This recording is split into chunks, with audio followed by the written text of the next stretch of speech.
Hello, everyone. We're just going to give it a few moments to allow more to join.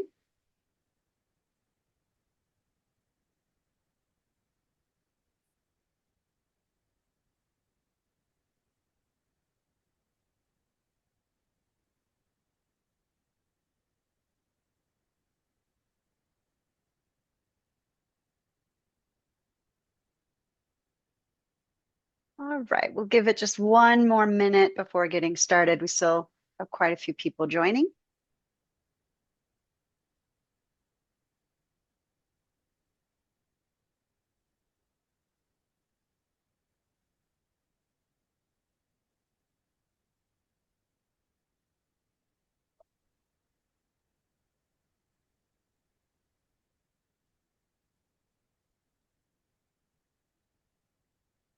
Okay, looks like entrants have slowed a bit, so I'm going to go ahead and get started. Hello, everybody. Thank you so much for joining us today.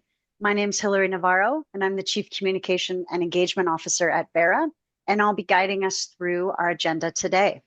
So this is Verra's second stakeholder update webinar of 2026. We have two more webinars scheduled for this year, one at the end of July and one at the end of October. And registration for those is already open at verra.org/events if you're interested in registering early. Before we get started, I do want to confirm that the recording and the slides from today's session, also including any materials or resources that we reference, will be sent to all the registrants after the conclusion of this webinar. So no need to frantically take notes. We'll make sure to get you all the materials after the webinar. All right, so let's get into the agenda for today. Our agenda today is split into four main sections. So we're going to start with a CEO Insights section from Mandy. Then we'll move on to give an overview of Verra's recently released Article 6 and CORSIA labeling guidance.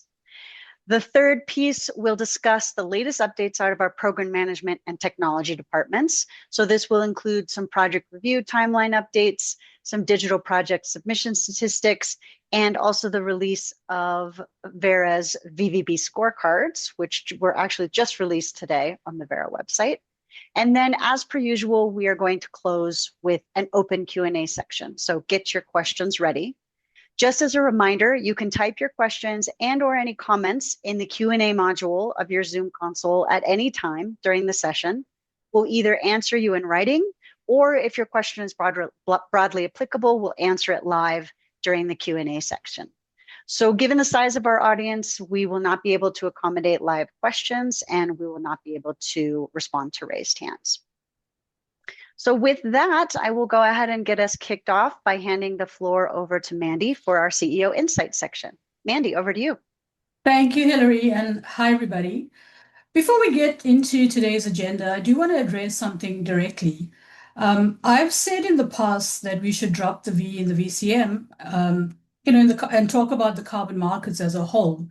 And some heard that as a call for one unified system. So governments and corporates, voluntary and compliance, all operating under the single architecture. So I do want to be a bit more precise because that's not exactly what I meant. When I say one carbon market, I mean one market with different uses, different credits doing different jobs, horses for courses, as I like to say, but all playing on the same level playing field. In other words, having the same foundation of integrity. That is important.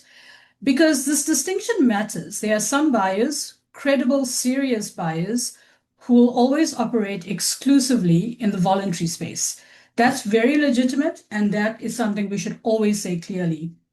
The climate change challenge is layered. It's not, it's something I don't need to tell you all. It requires avoidance, it requires reductions and removals, jurisdictional forest protection, methane mitigation in agriculture, clean cooking, coal plant retirement, direct air capture. These are all the different levers we have, and all of them need to be available to pull in this market. So a market that narrows down to one type of credit, one technology pathway, one definition of durability doesn't create maturity. What it does do is it creates concentration risk. And if you look at the scale that we require in this market, that is not a risk that we can afford. I wrote about this recently, and we will share that in the materials that we provide after the webinar. The core argument is this. There's a tendency in policy circles to assume that the compliance market has a higher level of rigor and a higher level of integrity than the voluntary market. And we all know, working in this space, that this assumption isn't warranted. The question is not where the credit is used.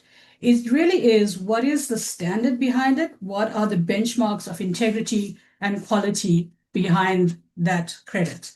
And we know the voluntary market has spent decades now building methodologies, infrastructure, and governance that a lot of the compliance systems we see have modeled themselves on. And none of this would have been possible without the extraordinary dedication of project developers, VVBs who have implemented these frameworks, tested them for us in real time, in reality, and doing the hard work that has delivered the decarbonization and the benefits to communities. And that is the track record that matters. Speaking of delivery, you told us in the survey that project review times matter enormously to you, as they absolutely do to us. We've heard that. So later on, Julie Barudi, who leads our certification team, will speak to the concrete improvements that we've made there. But I will say this now, and that is that we are committed to be faster. And I want to be very unambiguous by what I mean. Speed and integrity are not intention, nor can we ever allow them to be. So faster does not in any way mean a lower bar. The goal is speed with integrity, removing friction, bottlenecks, and unnecessary delays without ever compromising on scientific rigor.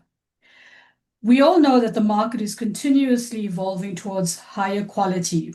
There's evidence, and not just an assertion, that this integrity stack works well when it's applied consistently. So methodology development, the rigor, the scientific rigor that goes behind methodology development and improvements, ICBCM, CCP assessment, third-party verification, this is the system we're all currently operating in, and it delivers. And we are going to keep investing in that system. So speed and integrity together, that's the only version of faster that we're interested in. Let me turn also now to Article 6, because here too I want to make a distinction and be very clear about it. We all know that Article 6.2 and Article 6.4, PACM, are genuinely different beasts, and conflating them also doesn't serve our market.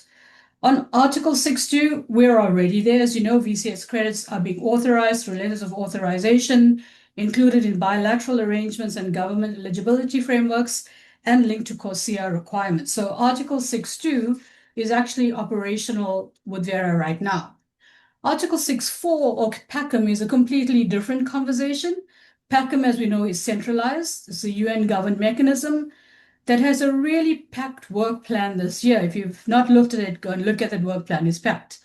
To date, one methodology has been approved for landfill gas flaring. The approval process is very rigorous and is multi-step by design, and rightly so. But what it also means is that full methodological alignment today is neither straightforward nor, in many cases, necessary. VCS methodology is already embedded across multiple frameworks. So CORSIA, domestic regulations, Article 6.2 arrangements, and a number of our methodologies, as you know, are also ICBCM approved. So revising our approach in ways that create fragmentation across frameworks that are already functional and already recognized is a risk that we are not keen on. In some areas, we would also argue that the VCS has stricter, or I'd say better refined requirements. For example, with respect to management of reversal risk, leakage frameworks for the land use sector, FPIC, grievance and benefit sharing mechanisms, and very importantly, VVB independence. We also very deliberately serve a diverse range of project types and geographies. And to preserve this accessible voluntary pathways for buyers who don't necessarily need Article 6 authorized credits, but whose climate finance is absolutely valuable for those communities and for this market. Some of the things I've been talking about, some of these frameworks are already being built out in PACM, And where alignment will help reduce further fragmentation to what is already working, we will absolutely embrace it. But we are not going to aim for lowest common denominator. The scientific rigor of the VCS methodologies is non-negotiable. We do have the advantage of an operational track record and some deep precedent base, as you know. I do want to be clear, though, that PACM's success does matter for this market. If we're going to grow the market, as we've all been talking about, then the success of all of the standards is important. We are engaging constructively with members of the Secretariat and the supervisory body, and we're very keen to continue to do that, sharing what we've learned, contributing to how the mechanism develops.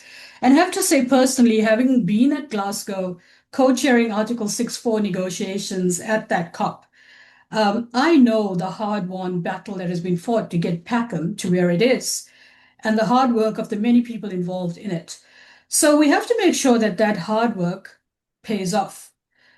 That the market sets out to do what it started off being the purpose for, which is to solve for climate and socioeconomic development. But I think it's extremely important that we ensure that every single credit issued into this market is of the highest quality. The bar of integrity and quality has to be applied equally across every program. So UN origin does not substitute for independent quality assessment. My fear is we cannot allow for this integrity of this market to be questioned by bringing in low integrity or low quality credits. Finally, on CORSIA, phase one is underway. As you know, airlines have shifted from planning to procurement. We're fielding real questions from aviation about where the supply is coming and how to secure that. Earlier this month, a KO tab included credits from projects using our rice methane methodology, VM51 in developing countries in phase one and phase two of CORSIA. That's a very meaningful expansion of eligible supply. It reflects the kind of methodological breadth that this market needs.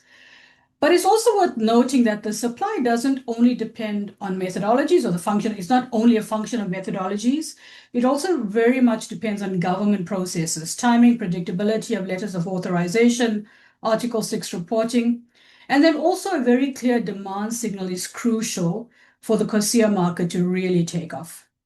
So Verra has now been approved to supply credits for CORSIA's second phase, running 2027 to 2029. So our position in this market is strong and growing. To put some numbers to it, we've tagged almost 29.5 million credits as CORSIA eligible across the pilot and the first phases. Of those, 10.76 million have been retired with 150,451 in the first phase specifically.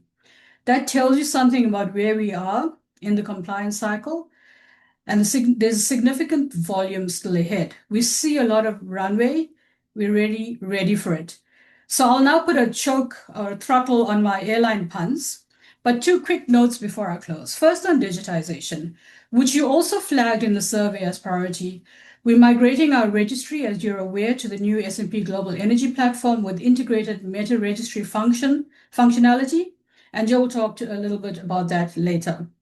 Second, when we talk about the broader stakes of this market and broader stakes of climate, meeting that 1.5-degree goal requires, when we talk about Paris alignment and meeting the Paris goals, what does it mean in reality? You need roughly $8.5 trillion in annual mitigation finance by 2030, rising to $10.4 trillion thereafter. The new collective quantified goal that was agreed at COP29 commits countries to roughly $300 billion per year. That gap is enormous. And as the young people would say, that math ain't mathing. And so when we think about what is it that can bridge that, private capital is the only mechanism that can really bridge this gap at scale. High integrity carbon markets are one of the few channels that can direct capital to mitigation in the geographies where the greatest marginal climate impact per dollar works. So think about that, where your dollars go, the mitigation impact it drives per dollar in those geographies. That is why we do what we do. And I really think when we look at frameworks, we should not stifle that in any way. Before I hand back to Hillary, I genuinely want to thank the 450 of you who completed our stakeholder survey. Your feedback has directly shaped today's agenda. PACM, Article 6, CORSIA, project review times, VVP performance, digitization. You told us what matters, and honestly, please keep it coming. We want to hear from you. We've listened, and so now we're going to get into that. So, Hillary, back to you. Excellent. Thank you so much, Mandy. All right, so now I'm going to hand the floor over to Liz Ginnessy, who's going to walk us through our updated Article 6 and CORSIA labeling guidance, which were released earlier this month, including how these frameworks are being operationalized in practice. Over to you, Liz. Thank you, Hillary, and good morning, good afternoon, everybody. As mentioned, we released our updated Article 6 label guidance document on April 9th. The updates incorporate the latest UNFCCC and ICAO decisions, and they reflect how the VCS program interacts with the accounting framework established under Article 6.2 of the Paris Agreement, as mentioned by Mandy. A key theme running through the updated guidance is transparency around host country authorization status. Verra's Article 6 labels are designed to track a credit's life cycle from authorization through to confirmation of the corresponding adjustment and to make that information visible on the Verra registry. This is especially important in a context where governments, buyers, and other stakeholders are seeking clear and traceable evidence of how mitigation outcomes are authorized and accounted for. Verra has two main categories of Article 6 labels depicted on this slide. Article 6 authorized labels are applied when Verra receives and approves a letter of authorization signed by a host country. Within this category, there are three types of labels depending on the use for which the host country has authorized the credits: NDC use, international mitigation purposes, referring to CORSIA, or other purposes. As part of the revision, Verra introduced an Article 6 correspondingly adjusted label.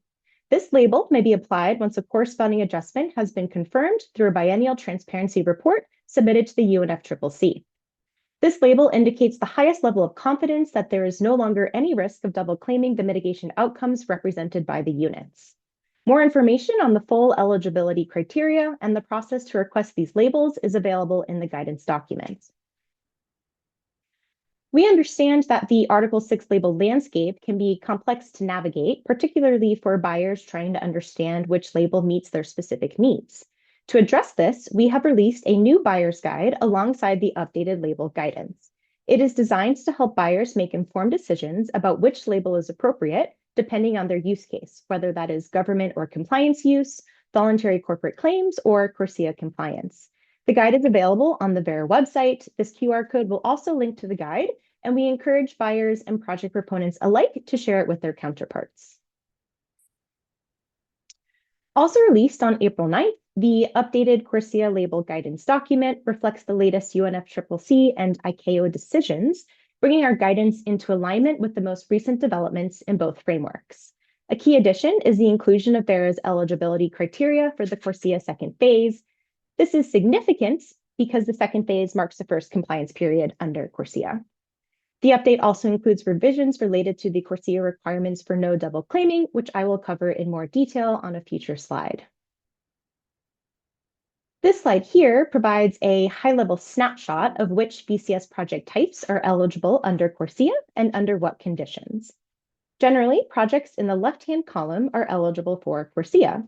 This includes cookstove projects, forest carbon projects in non-REDD+ countries or that are nested, other types of non-forest AFLU projects, and ENI projects as well. In the right-hand column are project types that are generally not eligible under the current CORSIA eligibility criteria.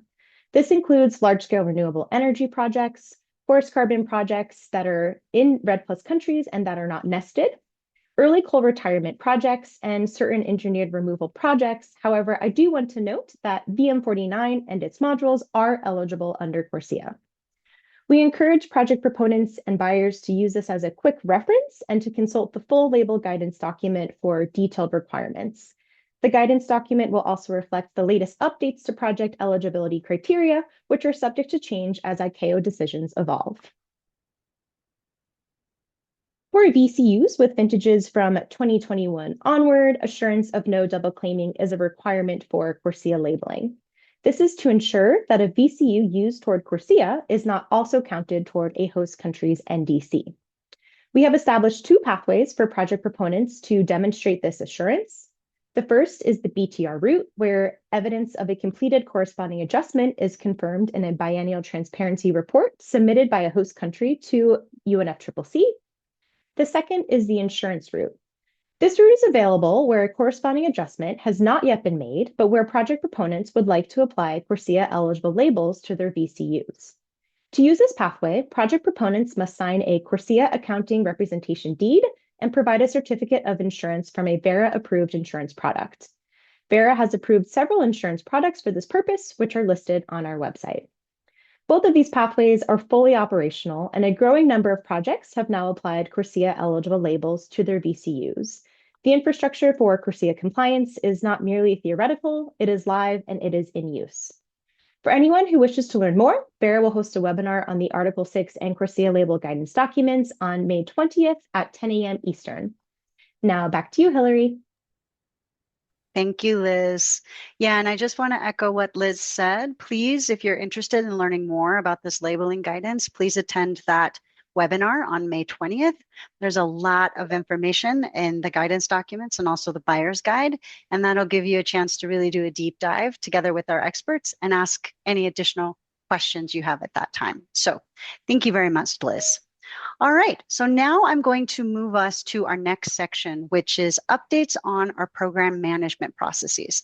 So today we're going to be sharing updates on three big priorities with you all. The first is what we're doing to continue to improve our project review timelines. The second is latest updates on digitalization, and more specifically, a status update and statistics on the digitalization of Verra's project review process. And then third is our newly launched as of today, VVB performance scorecards. So to kick it off on project review timelines, I'll turn it over to Julie Brody, Senior Director of Certification. Over to you, Julie. Thanks, Hillary. So project reviews remain our #1 priority. Our efforts at risk-based review and digitalization, among other things, have so far resulted in an average 23% reduction in project review durations. But as we highlighted in our January stakeholder webinar, our mission critical goals for 2026 are to meet or outperform our SLAs in more than 95% of cases, and to reduce project review times by another 20% over 2025 levels. And SLA stands for service level agreement for project review durations. So in the first 3 months of 2026, almost all of our review categories, the combinations of which are shown on the right-hand side of this screen, were under the initial review and total service level agreements. The exceptions are initial reviews of high complexity natural climate solutions, NCS projects, or verifications, and the total SLA for regular NCS registration. So we aim to get those below SLA and reduce our review times in general through everything we'll talk about today and more. Here's how we plan to build on those successes through changes in the review process itself. We'll calibrate risk levels regularly based on methodology and volume of admission reductions and removals. We are working on various ways to enable reviewers to make decisions more quickly, including by implementing red flag methodology specific checklists for project reviews. And we'll share those red flag checklists with you on methodology web pages so you have a better idea of what we'll be reviewing. And that way, project proponents and VBBs can prepare by submitting project documents to us that address the things that we'll actually be looking for. We will also be implementing 8 different typologies of findings in our project review reports to standardize our requests to VBBs. And finally, we will be increasing our engagement with VBBs and, where appropriate, project proponents during reviews.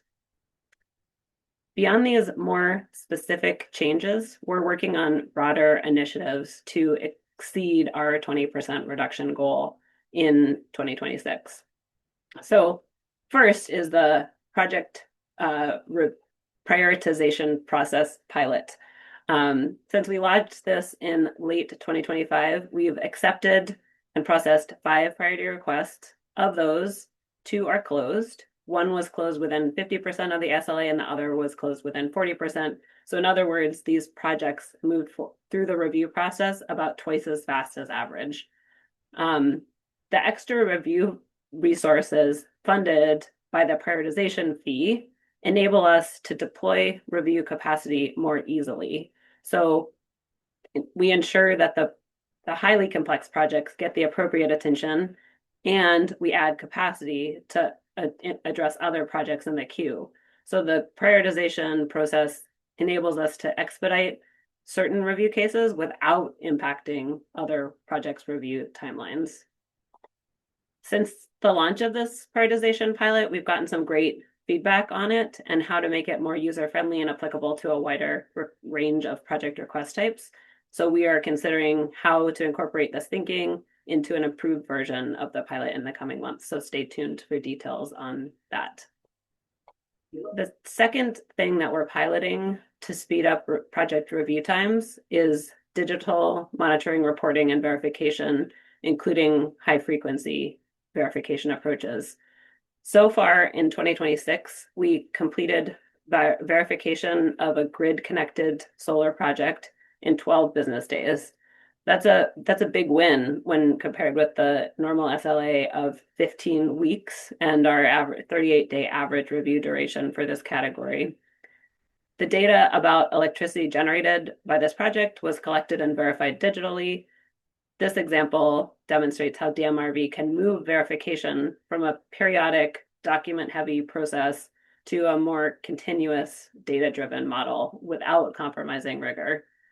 This was our first experience with DMRV in this project type, and we anticipate that it will go faster from here.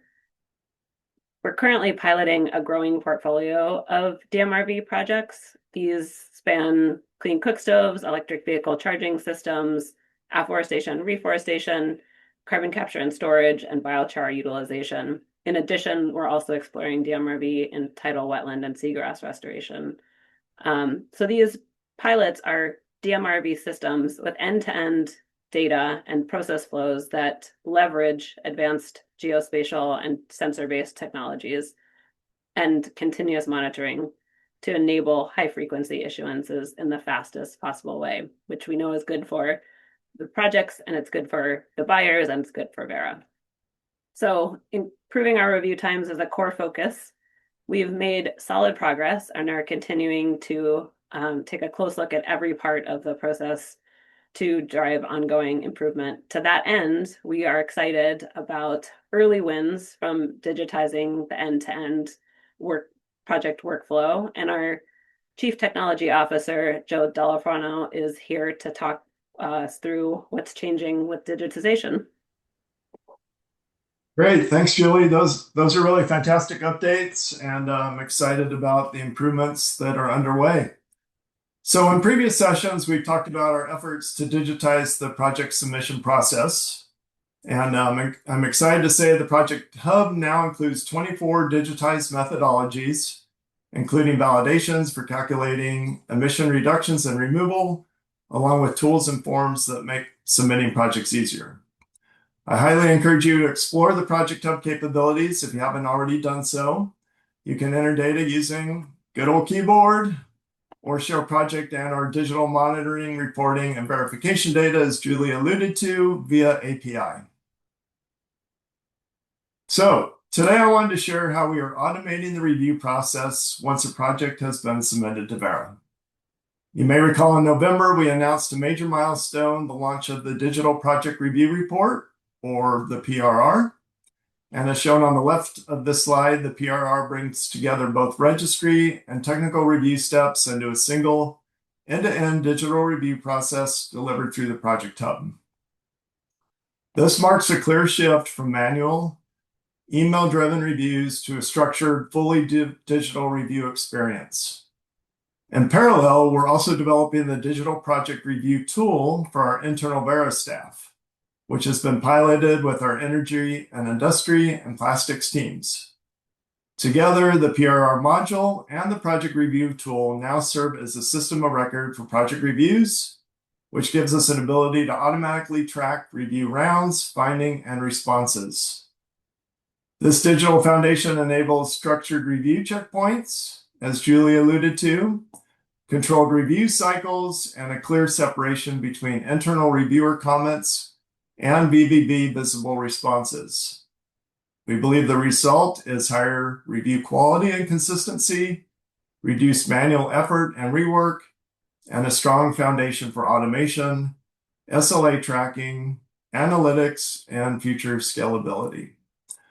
Rollout of the end-to-end digital review tool for our Verra staff begins May 1st, with key components already live today. So why digital? We've certainly talked about digital in each one of these meetings, and we're excited to be able to bring some metrics to life today. And so as the illustration highlights, digitization is delivering clear, measurable benefits, demonstrating the real value of the investment path we're on. So if you look at the chart there, the comparison on the left looks at digitally submitted Kickstone projects reviewed using the digital PRR versus a similar project reviewed through a traditional process. While both required 2 review rounds, the digital PRR resulted in fewer findings, so 9 versus 11, and a dramatically shorter end-to-end review cycle, 63 days versus 163 days. That's pretty significant, and we're excited about that.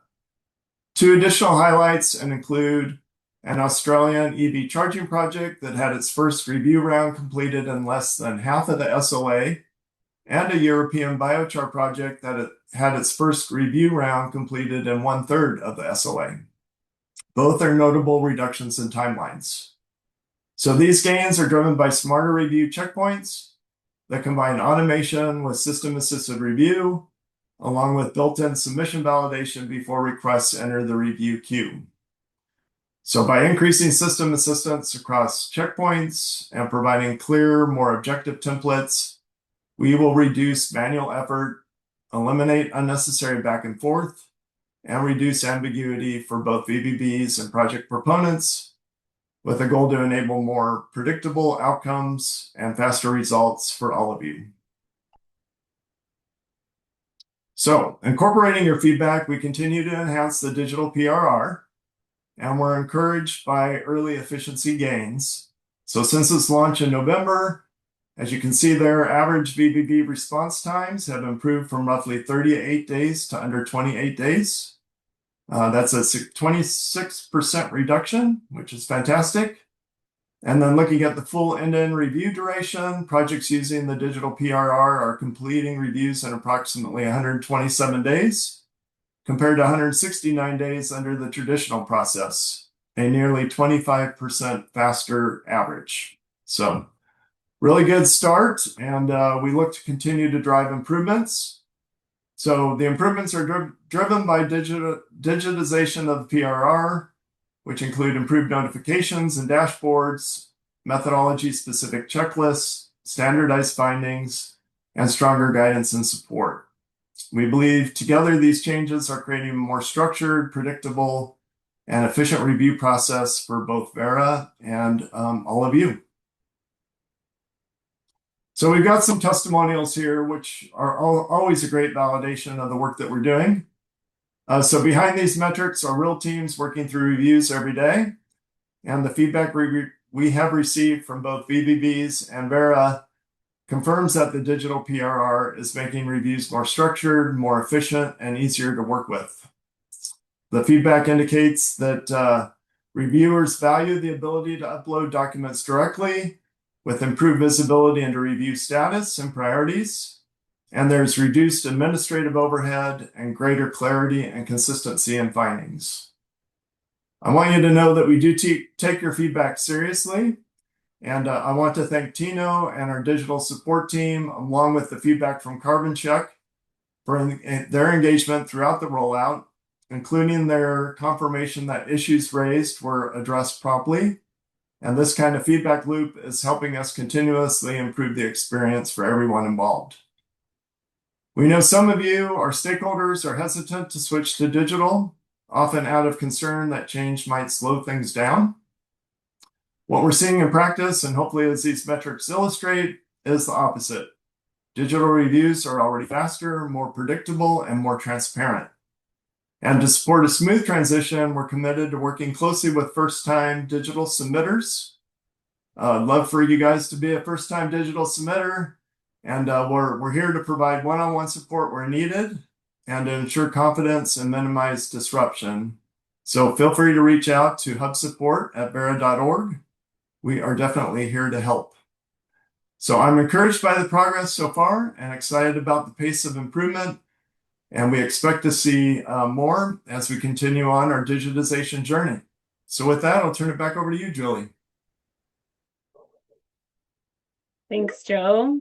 So Hillary mentioned that we have 3 key pieces that we're going to talk about today. And the final key piece is of the project review timeline puzzle is the quality of upstream VBB work.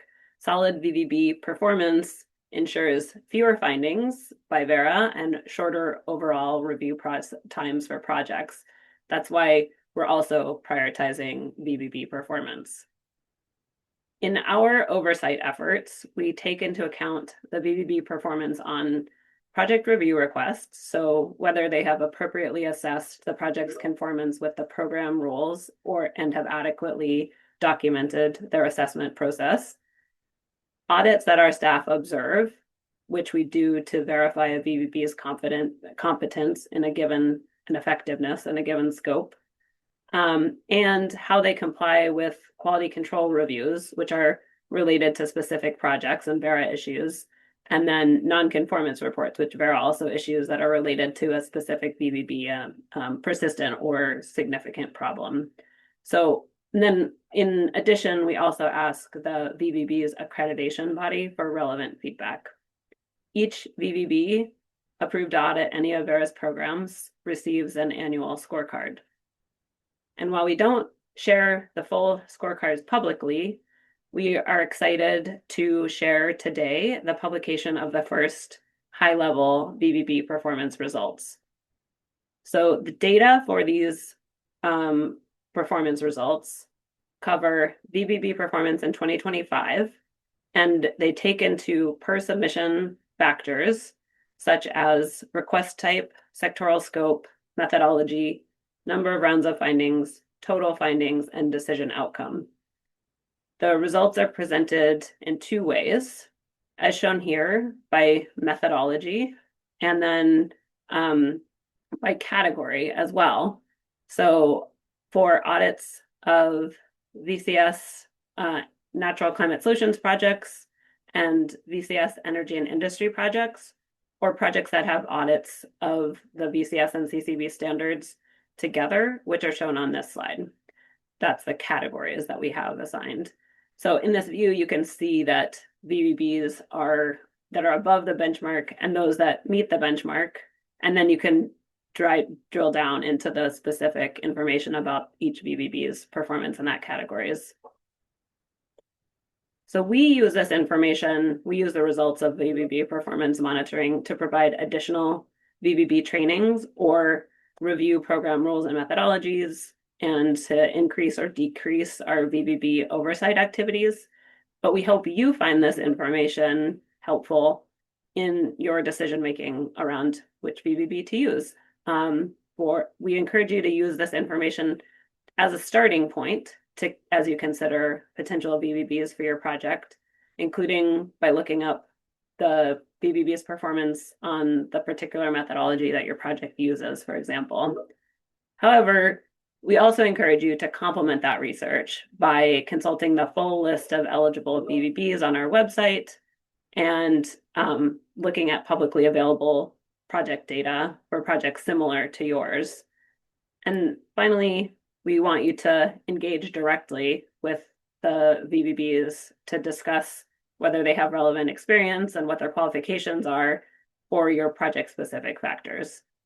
So if you have any questions, we're happy to hear them, take them at auditing@verra.org, And we look forward to your feedback on how helpful this information is to you and what we could do to improve it in the future. Thanks. I'll turn it back to you, Hillary. Excellent. Thank you, Julie. So thank you to Julie and thank you to the rest of our speakers today as well. I'm now going to kick off our live Q&A section. We've already received quite a number of questions in the Q&A module that we've been answering some in writing, and now we'll move to the live portion. So as a reminder, feel free to type in any general comment or question into the Q&A section at the bottom of your Zoom console. All right, so let's hop in here. I think this first question is going to be for you, Sinclair. If you can, the question is, hello, Verra team. Can you please give an update on the status of the VCS version 5 templates? According to the VCS version 5 webinar early in February, we can expect the main templates to be released at end of April and the rest mid-year. Yes, thanks, Hillary, and thanks for this question. Actually, based on the feedback we got in our last stakeholder webinar, where some of these questions came in about the various templates, we have modified our timeline just slightly. So instead of releasing the templates in 2 different batches, we are now developing them in parallel and planning to release them all at the same time. So that means we'll release them by June, but they'll all be released together. So you won't need to wait for those, the ESG related templates and some of the other ones that we originally thought would be on a slightly longer timeline. So hopefully that actually works better for all of you that are waiting to get your documentation going under VCS version 5. And we look forward to supporting you through that transition as well. Excellent. Thank you, Sinclair. Liz, I'm going to call on you now. There are a series of questions around the labeling guidance, so we'll just put you in the hot seat and go through these one at a time. The first is, can you only get the CA label to your project after transfer? Will the host country have met its NDC by then? Yeah, no, thank you very much for the question. So the correspondingly adjusted label is applied where Verra receives evidence of the completed corresponding adjustment in the host country's BTR, which must be submitted to the UNFCCC. That corresponding adjustment is made based on triggers that are defined by the host country, and it can be made within an NDC reporting cycle. So kind of depends on the actual trigger that's been defined by the host country. Okay. Next question is the CORSIA label applied to all the credits generated by a project or just some of them? Yeah, thank you. That's also a great question. And I do just want to first clarify that the label is applied at the request of the project proponent. And so we do not automatically apply CORSIA labels to VCUs. Additionally, that label is applied only to the volume of credits that have been authorized by the host country in the corresponding letter of authorization. So kind of depends on the particular situation of that project. Okay. Next question, is the exclusion of large renewable projects from CORSIA eligibility expected to change in the future? Thank you. That's also a great question. And I can't speak specifically to whether this exclusion will change. However, as I mentioned, ICAO's eligibility decisions do evolve. And so I recommend signing up for Verra's newsletter to receive any updates related to the VCS program's eligibility under CORSIA. Excellent. I think you are, I'm just scrolling through. I think you're off the hook for now, Liz, but we might call you again if we get some more questions coming in. Sounds good. Thank you. All right. Another question for you, Sinclair. Any news about the timeline update of jurisdictions for VMD 0055? There we go. Sorry, it was still on mute. Took a second to come off. Yeah, another great question. We are actually getting ready to release 3 maps. So Colombia, Cambodia, and Maidumbe will be out by the end of this week. So excited to share that news. And then we will be coming out with an announcement on any adjustments that may be needed to other jurisdictions. Another one to note is that we are making good progress on our approach for drylands. And so we hope to be able to have something out on Tanzania first, followed by Kenya and Zambia. But again, we will put more of those details into our announcement that will likely come out alongside those other maps that I mentioned. Excellent.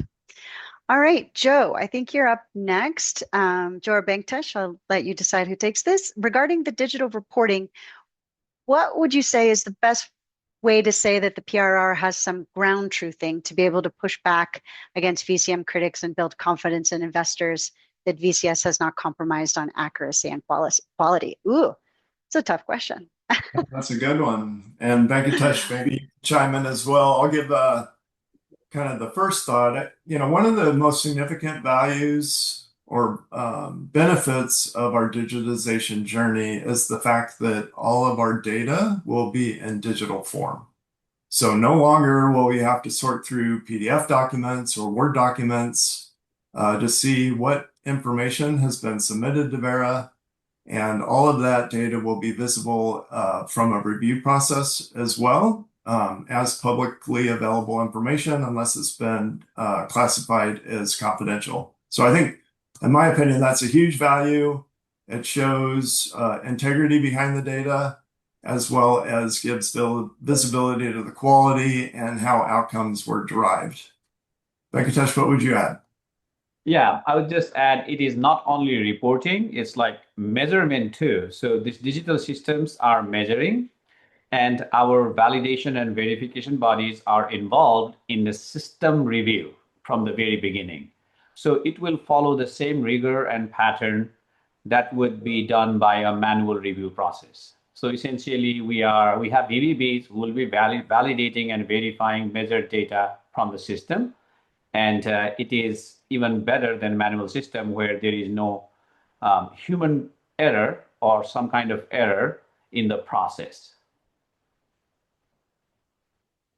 Okay, great.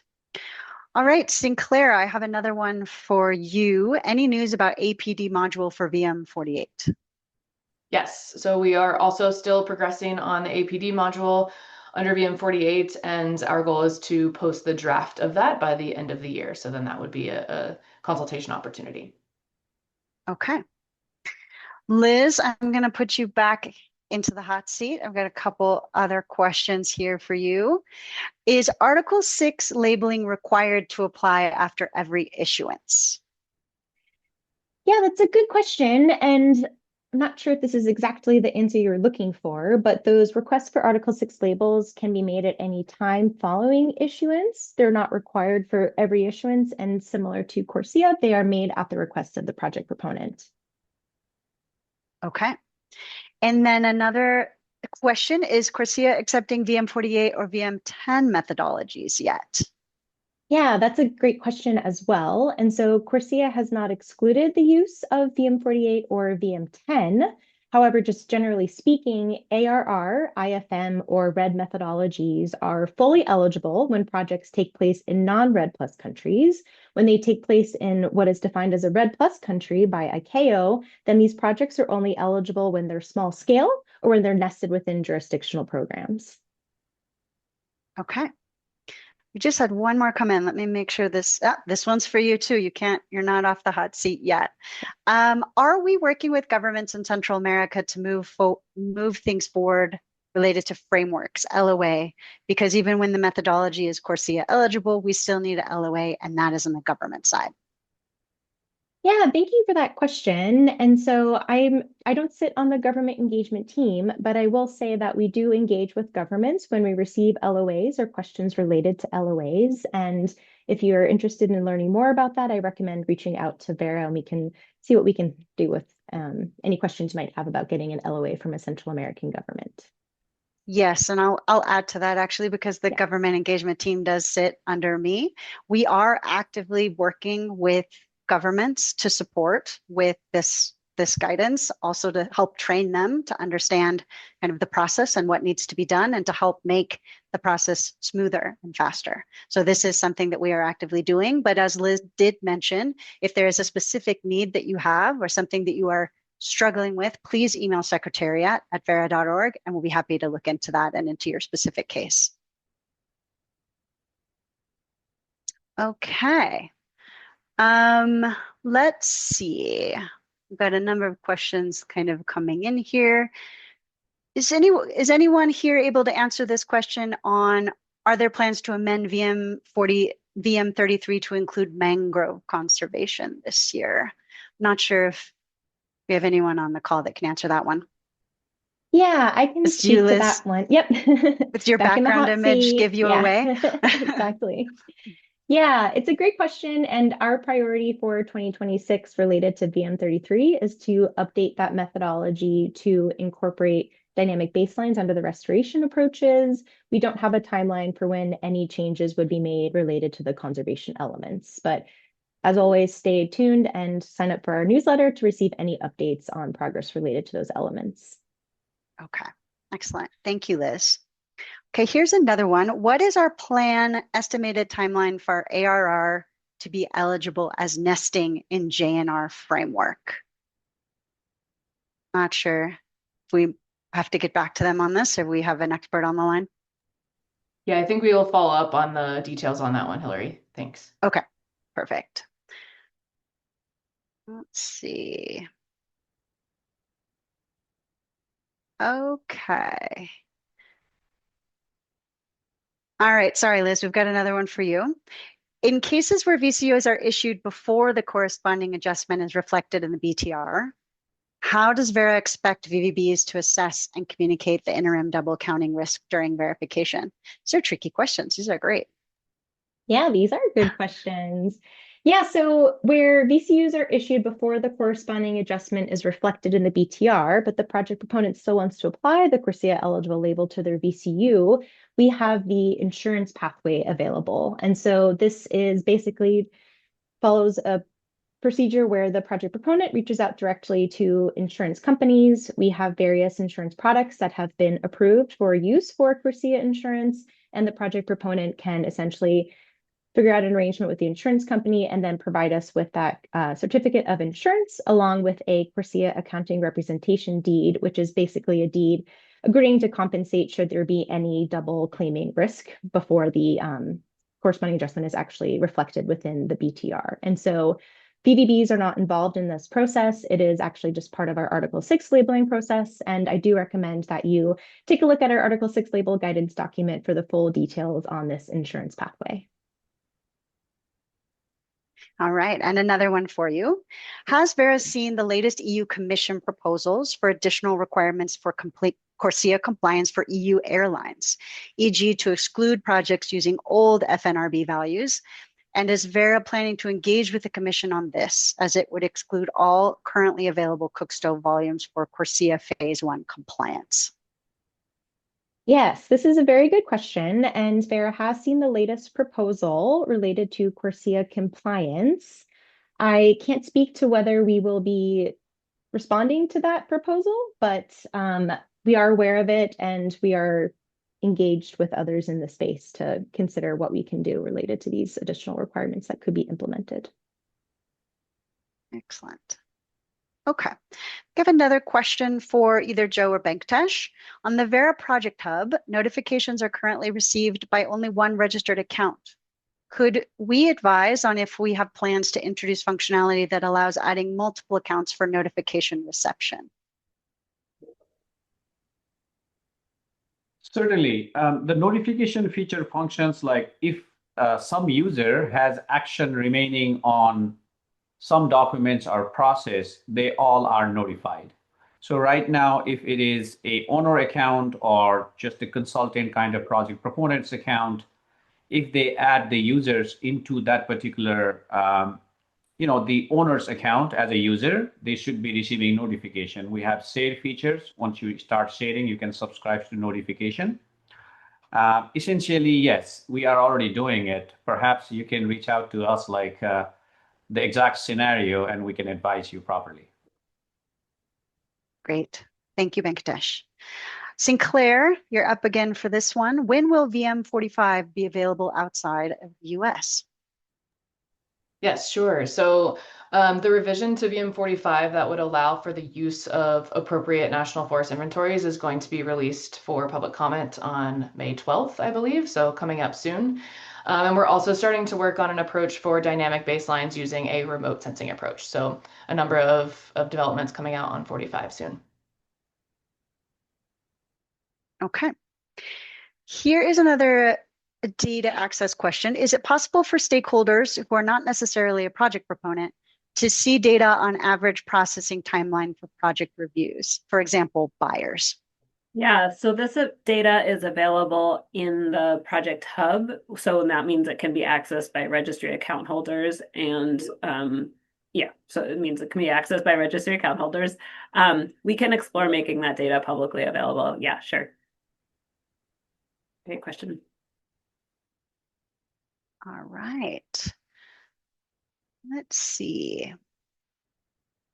I'm not sure we have anyone on the line, but I'll go ahead and we might need to follow up on this one. There's a question on AR ACM 0003. Sounds like we'll need to follow up with you on this one, just so we can check with our expert who's not online today.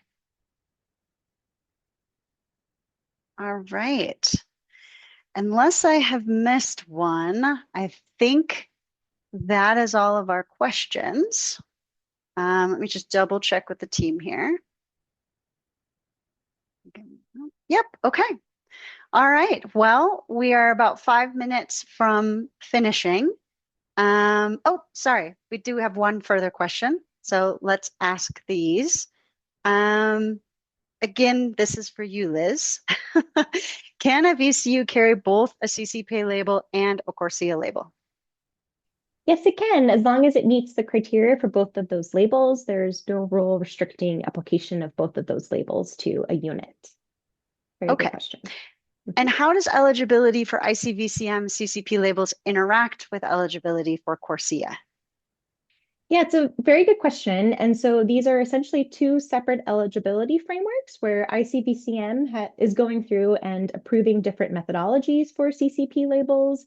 CORSIA eligibility works, basically, they've given us a blanket approval for the VCS program, and then they have different exclusions. And so there is overlap in eligibility, but there are also some areas where they differ. Okay, excellent. All right, so since there are no further questions, I'm going to go ahead and wrap us up today. For those of you whose questions we were unable to answer, we will follow up with you in email following the webinar, so please stay tuned for that. Thank you again to everyone for joining us today and for asking all of these really great questions. Again, we will follow this webinar with an email to you all with all of the resources that we mentioned and all of the guides and also the slide deck and the recording so that you can reference anything you may have missed live. And I want to invite you again to our next stakeholder update webinar, which is at the end of July, and registration is currently available on our website. In the meantime, I hope you guys have a great rest of your day and week, and thank you again for joining.